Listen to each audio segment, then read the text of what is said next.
watching the Batter Fans Network. Welcome everybody to season preview number 1, San Diego FC. I'm joined by the guys from San Diego. I got Tony, Chiva, and Abraham. What's going on, guys? How you doing? How's it going, man? Thank you for having us. Yeah, we're doing great. Stellar. Love it. Yeah. We're gonna be doing previews all week long starting tomorrow. We're doing 4 hours just about every day with teams jumping on and off. But San Diego gets its own night just because I'm so intrigued by San Diego. And a lot of people here on the East Coast aren't very familiar with the San Diego soccer culture. And because we're usually going to start off with 2024 recaps, but there's nothing to recap, I kind of wanted to start off with what's the San Diego soccer culture like over there, and how you guys feeling now that you guys have a soccer team coming? Yeah, so it's been a long way coming for San Diego to have a team in major league senses, right? Soccer here has always been integral part of culture, especially being next to Tijuana and just that border relationship that you have with the other side of the other country. That's literally a rock's throw from where we're at right now. But the soccer culture is pretty much always been here. Now it's just a matter of them harnessing the power, MLS harnessing the power that's already been built here. And so, there's been iterations through even San Diego Wave and the NWSL. They proved that they can sell out a 35,000 non-soccer specific stadium in Snapdragon Stadium. Then, you had San Diego Loyal with Landon Donovan and his presence, 1904 before there. So there's this progression of soccer happening in San Diego where it's now the perfect time to strike. And so being the 30th franchise, I think the fans here in San Diego are ready to just go and just really embrace what this interesting league is really presenting, because that's what everybody's finding out much about the rules of MLS is. Well, I guess that was going to be my next question. So you guys weren't MLS fans as far as like the closest team I would assume is the LA teams. You guys didn't follow the Galaxy or LAFC or anything like that? Nah. To be honest, since we started like our media outlet, we kind of like disassociated ourselves with the fandom of just any MLS teams, any teams here in America, because we want to keep that professionalism as journalists. But that doesn't mean we're not fans of the game, right? We have our European teams, we have our Liga MX teams that we follow. And MLS in general, to me, was just more of a, it's not calling my name. Like, I'd rather watch something else. But now that it's here, we're learning about it. We're learning about the GAM, the TAM, everything about it. But yeah, it's crazy, man. The MLS is just a league of its own. Yeah, it's definitely unique. And Abraham, I haven't heard from you yet. I know that you have some connection issues there.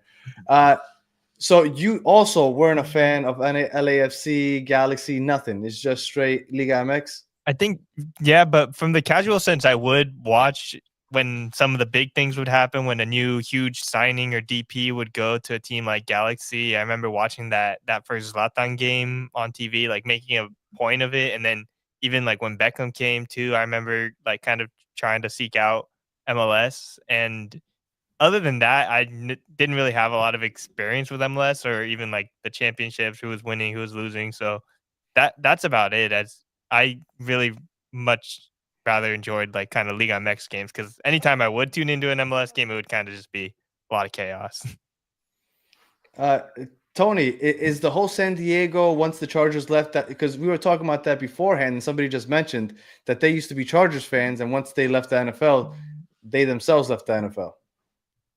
Yeah, well, if you root for a team that's been here that no longer exists, then it's kind of hard to do that, right? The franchise is the Chargers. I get it, but at the end of the day, you're not the San Diego Chargers. There's not a team that represents the city, and that's something that, mentioning the culture again, right? San Diego's very particular about la cultura, that culture that's embedded with the sports and fandom of what this brings. And if you're really asking somebody to root for an LA team, it's pretty difficult because San Diego has this chip on the shoulder of everything is LA light, everything is LA whatever. Even with the building at SDFC, Tom Penn, same thing, LAFC. You're trying to get a Mexican DP, Chucky Lozano, Carlos Vela. You're building certain things in a stadium, Snapdragon Stadium, that's built by the same architect, literally the same architect And you know, at the end of the day, it's one of these things where the more distance that you can do with LA, the better. Because that's one of the things that San Diegans are very passionate about, is that we're not LA. And then that's incumbent of everybody in the city to say, okay, you're not LA, then what are you? And I think now is the time for San Diego to really put themselves up in that platform, saying, okay, this is the style that we have. This is a style that this city has. It is it's a term that the SDFC club uses, the flow of things, right? Like, sure, that would have worked anywhere. The flow of San Diego is this. And so it's going to be interesting to see what that is. But as far as the LA Chargers or anything like that, yeah, no, it's a big gap. They're literally playing in the same area where Qualcomm Stadium was. And it's in the parking lot of Qualcomm Stadium. They built a 35,000 seater through San Diego State. So it's pretty raw for some people, pretty sensitive in that area. But I mean, if the Yankees move to Boston, would you be a Boston Yankees fan? Absolutely not. And it's funny because, and I don't want to get too off topic, but because I'm a New York Jets fan, and then they were talking about how maybe because the owner has something in UK, maybe they'll move over there. I don't know if I would keep rocking with the London Jets. So I get you 100%. All right. Before we get into on the pitch, I did have a quick question, just out of curiosity. Maybe you guys know that logo. What the hell is it? It's the flow, my boy. That's literally what it is.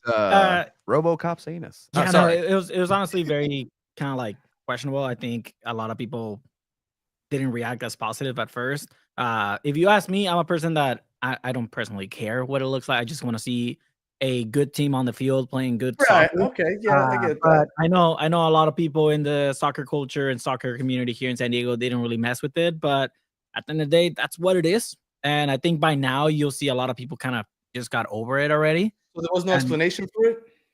Oh no, there's an essay of it Yeah. in marketing terms of the state of flow It's a good PowerPoint about it. represented by the lines, the 18 lines there, the 18 cities woven into one, because the Siquan tribe weaves baskets, and they're part owners, and this is all just kind of, again, the big thing of like, well, here it is. Like, I don't know, man. Daniel, does this not scream San Diego to you? Does this not?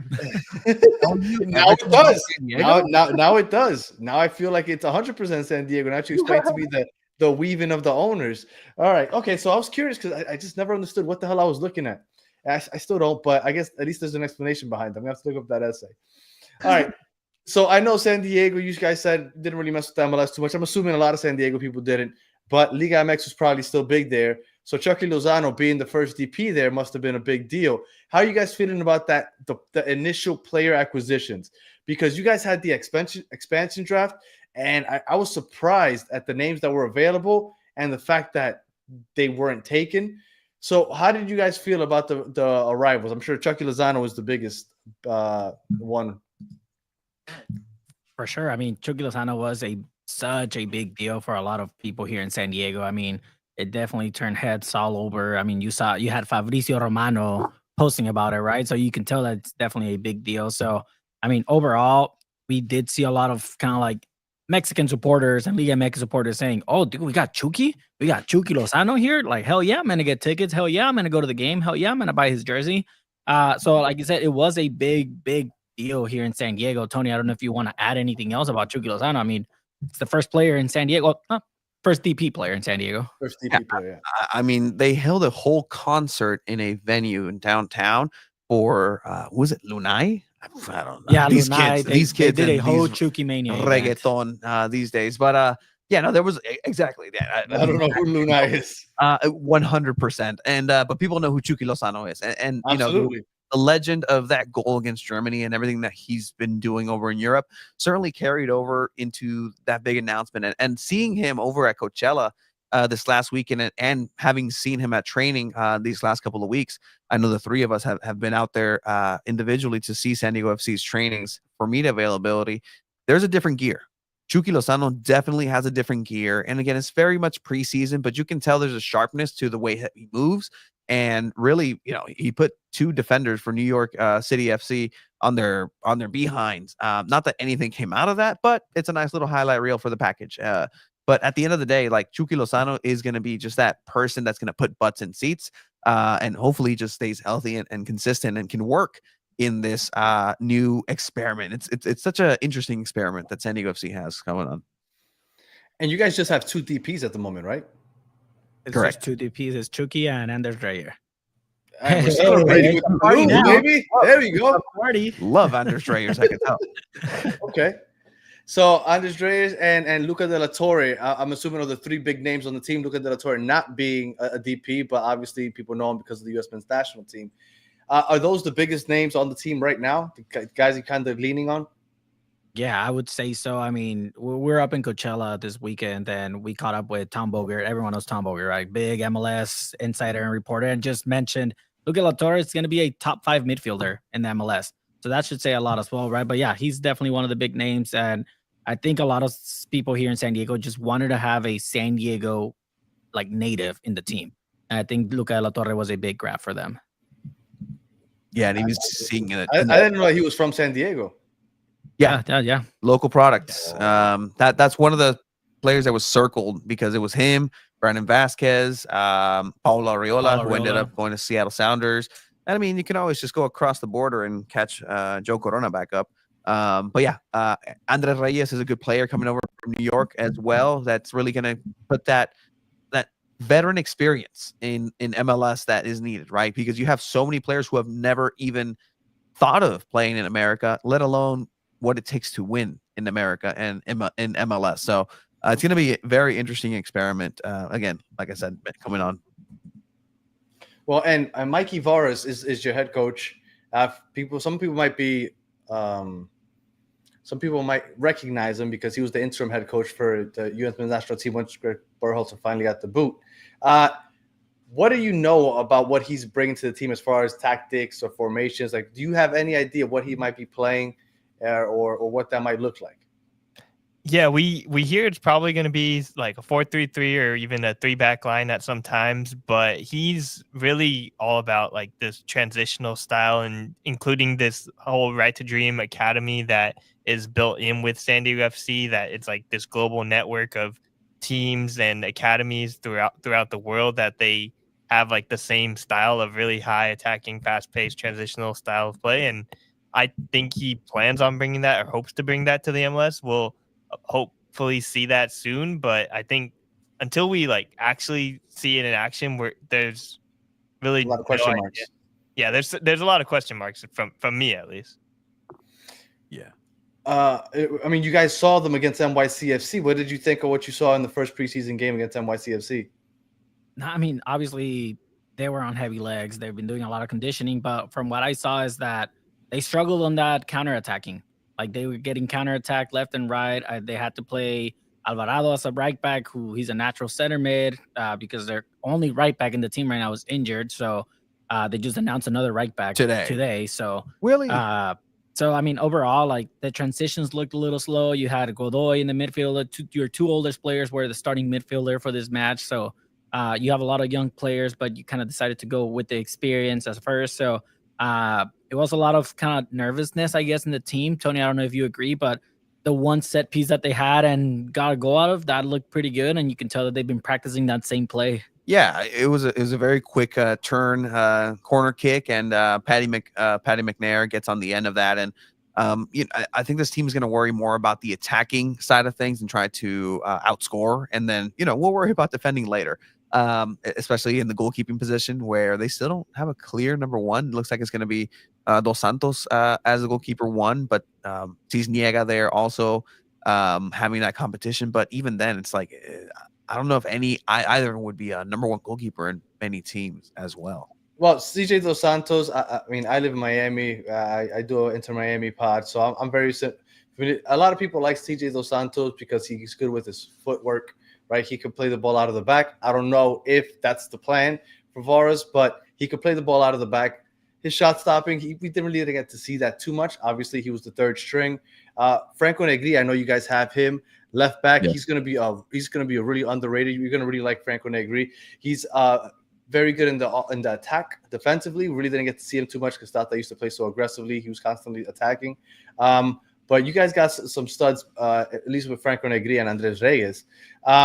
So pointless to ask you strengths and weaknesses because you guys this is a brand new spanking team. So I guess I'll just jump straight to what's the fan expectation? Because as far as expansion teams, what St. Louis did doesn't really happen all that often. I don't know if you guys maybe weren't paying attention. St. Louis came out and first year were like the first seed in the West. Like they just had a great start. But for the most part, you struggle. What are the expectations for the fans as far as the first season here in San Diego? Yeah, and so in talking with the fan base, it's a lot of like happy-go-lucky. We're just happy that there's a team here, type of mentality, and you know, a lot of that just has a lot to do with how much people have suffered locally in getting this team here to begin with. And at the end of the day, there's an expectation of, hey, make it to playoffs, just try to make it to playoffs, make it competitive. And I think that's going to be somewhere where they'll land and be happy with a good performance. Will they make a St. Louis run right out the gate? I'm not sure. I'm not entirely sure about that because there's so many so many players that need to adapt to this play style, to this league in general, that it's going to be difficult to have that ready in 2 weeks. Looking at the comment right now, is the team ready? Well, as ready as there will be. There's no choice. There is no choice. February 23rd against LA Galaxy. So, as far as the fan base goes, they're spirited. They want to go ahead and see a good style and representation of the city. And I think that's the one thing that through and through always has to make sure that is being represented, is that just make San Diego look good. Even if you lose, just make them look good. Like they're hard fighting, never give up. John Cena, sort of style. And at the end of the day, I think that's going to bring people back to Snapdragon Stadium and not just for a one-off attraction. And I guess I'll end it with, what are your predictions? I'll ask all three of you. What are the predictions for this season? And I know it's tough to say, right? Just randomly throwing out there. You guys haven't really even seen the team, but just throwing it out there. Predictions for this season. Yeah, I think because so many teams in the MLS do make the playoffs, and this team has shown like a willingness to spend money, especially in like their first years with their new owners. I think the new facility costs over like $100 million to make, and then $500 million for the expansion fee itself. I think they are going to add at that summer transfer window to try and make a push for one of those last playoff spot. But like, in my opinion, just barely make the playoffs. That's probably best case scenario for this team. I don't know about these guys though. I mean, I think for me, the one thing that everyone else in the MLS should know about San Diego FC is that they could have gone the route of getting big name players and just players that are here for the retirement league and whatnot, or they could have gotten a big name head coach like Piojo Herrera or something like that, and they decided to go with Mikey Varas and like a lot of low key players. They're trying to kind of be geniuses about it and say, okay, look, we're gonna try to push a run, and with a lot of players like kind of hidden diamonds in the rough in a way, right? But it's either gonna be that where they're gonna do amazing and they're gonna make playoffs and they're gonna make a run, or they're gonna be a disaster, like bottom of the table. I don't think there's gonna be an in between. It's one or the other. Okay. Yeah, I really don't think there's gonna be an in between. Yeah, no, I have to agree with that. It's just an ambitious project altogether. Like what they're trying to do is revolutionize the way soccer is played in the US, right? Like you don't have to go out and buy, like you said, all these superstars and have all this flashiness. And if you need to win MLS, like you're not trying to win Champions League. You're not trying to go out and be this world destroyer. Like, no, just win MLS. That's what you're designed to be. Yeah, it's nice to win Leagues Cup, but it's still an ambitious way to come out. Is we have this academy. This academy is going to go ahead and fund a lot of the talent, and maybe you sell some off, and maybe you get some returns back, and it's a giant network. But I think the expectations is if they are competitive for playoffs, I think everybody within the club and outside the club locally would and should be content with that. I was really surprised when you guys didn't go after Herrera, because when I knew he was available, I thought just for the fact you have Chucky already, keep getting, because you want to grow the fan base. I don't know how the fan base is going to be right off the bat, but I feel like you wanted to fill up the stadium to start, and I really thought that's where that was going. But, like you said, you go in a different route, and I respect that route because that probably gives you a longer life if you can build that academy. I forgot to ask you one quick thing, and again, I know you guys haven't seen the team too much. Is there a player that people that haven't heard of maybe you should look out for that? Maybe you've heard like, you know what, this player might stand out. Maybe look out for this guy. I would say definitely Ian Varsen. He's going to be the starting striker. I think a lot of people don't know who he is, but he has okay. experience in Europe. He has two good wingers. Yeah, he has two good wingers on him. He's definitely going to be dominant as well, I feel like, in the league. What was his name again? I'm sorry? Marcos Invarksten. Marcos Invarksten. Coming from FC Nordsjælland over in Denmark. And then I think overall it's just going to be a potential difference maker. Oh, yeah. Okay. No, there's a lot of that. Trust me. No, there's a lot of like, what? Who? It's out of nowhere. The scouting, it's an expansion team. Crazy. Yeah. And the network that Right to Dream has is very expansive in what they are able to really go out and get. Right. They have Oni Valakari, who scored a fantastic goal for him too, leading up into the Euros, but he was playing in Cyprus. Like, I mean, he's a 6'2" center attacking midfielder. Like, you don't see that every day. And I did forget to say, obviously, a lot of people know Paddy McNair. I was very impressed with him in preseason at Coachella. Like, he did score the goal, but I think in set pieces, he's going to be dangerous. Like, I think he's very, very clinical when it comes to those headers. So I think he could potentially see a lot of goals as well. And they were asking about I'm sorry? He's Danish. He's Danish. Yeah. There you go. So is the captain, Svetskov. But yes. Yep. Well, I'm really excited to see these guys in action because I was surprised that you guys didn't get the first home game, to be honest with you. That you guys didn't start the season at home. Well, no, when you can have two big events back to back, why not have I guess two, right? Like there's two first evers. There's two once in a lifetime. Yeah, there are first ever game and then the first home game. That's true. Yeah, there are also issues with the field and the playing surface at Snapdragon Stadium, which I think is going to be a storyline to watch over the year because, like last year for the Wave, they had to cancel their last home game because the field was like unplayable according to the players, and because they share the field with SDSU football. So towards the end of the season, that might be a storyline to watch. But like the grass is literally still growing as we speak, which is kind of crazy. Oh. And for that first game, F the Galaxy, just put that out there. If you guys want some scarves, I guess, to hit them up. So, all right. Thank you guys. I'll let you plug your own thing, San Diego football. So go ahead, let everybody know where they can follow you. If you want a deeper dive into San Diego, right? This was a quick 15, 20-minute preview. If you want a deeper dive, go ahead, check them out. Where can they find you? Yeah, you can go ahead and follow us at San Diego.futbol. That's .futbol. That is the website. That is everything San Diego soccer. We're actually going to go ahead and start our Two Balls and a Mic episode 263. We've done 263 weeks in a row of an episode. So that's coming up here at 8 p.m. Pacific Standard Time. Sorry. Thank you for staying up for that. You can find Abe's fantastic writings on there, as well as different content. We got a movie podcast where ESPN writer Cesar Hernandez and Drew Steck go over and watch different soccer movies and break them down. And, you know, it's actually really cool. That's Club Deportivo Movie Club. And anything and everything on there on San Diego Football. I will say one more thing, just seeing the comments. Everyone in San Diego was also very upset that they don't get to play against Inter Miami and Lionel Messi. Yeah. So, we were so disappointed because, again, I do an Inter Miami show, and we said if they go to San Diego, we have to go out there because we wanted to go. That's a game that should have happened. I felt like it should have been the opening game in San Diego. I feel like it was a big loss. You're going to be playing the Galaxy all the time. And all these other West Coast teams, that should have been a big deal.